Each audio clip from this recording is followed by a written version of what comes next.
આપણે શિવમ અમૃત પાર્ટ 2 હવે આપણે આવી ગયા છે સ્કેટિંગ. હવે આપણે એક ભાઈ પોપટ પાડ્યો તો છે. પોપટ પાડ્યો કે મોર પાડ્યો? જો કેવી કટી ગઈ ભાઈ ને. આપડા ઈશાન ભાઈ જોઈએ અને બાપા ને ખર્ચો કરાવ્યો તો છે. ઉભું રહેતા નથી આવડતું. શું કામ નું કેટલું આવડે?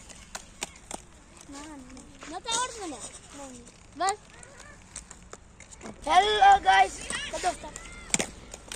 ગાઈસ અત્યારે દીવો આવે છે. સ્લીપ મારતો યુવરાજભાઈ અહીંયા આવી આવજો સાહેબ.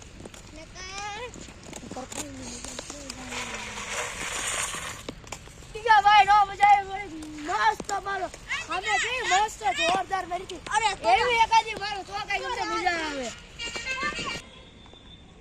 અત્યારે ડીગો પાછો આવ્યો છે. હવે જોઈ છે કે સ્લીપ મારે. હા ભાઈ આવો.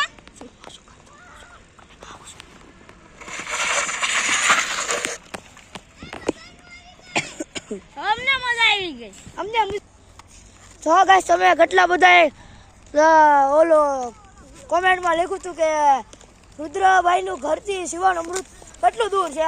અમે જે સફેદ કલરનું જે ઘર છે તે રુદ્રભાઈનું છે.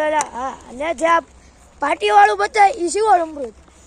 આ નેશનલ હાઈવે તળાજા હાઈવે ત્યાંથી તમે આવતા હશો એટલે તમને ચોખ્ખો આ દેખાય. આ બધું તમને હાલમાં શિવમ અમૃતનું અમે પાટિયું પણ મારેલું છે. એટલે જો તમારે કોઈને પ્લોટ ને એવું કાંઈ જોતું હોય તો તમે શિવમ અમૃતનો સંપર્ક કરી શકો છો.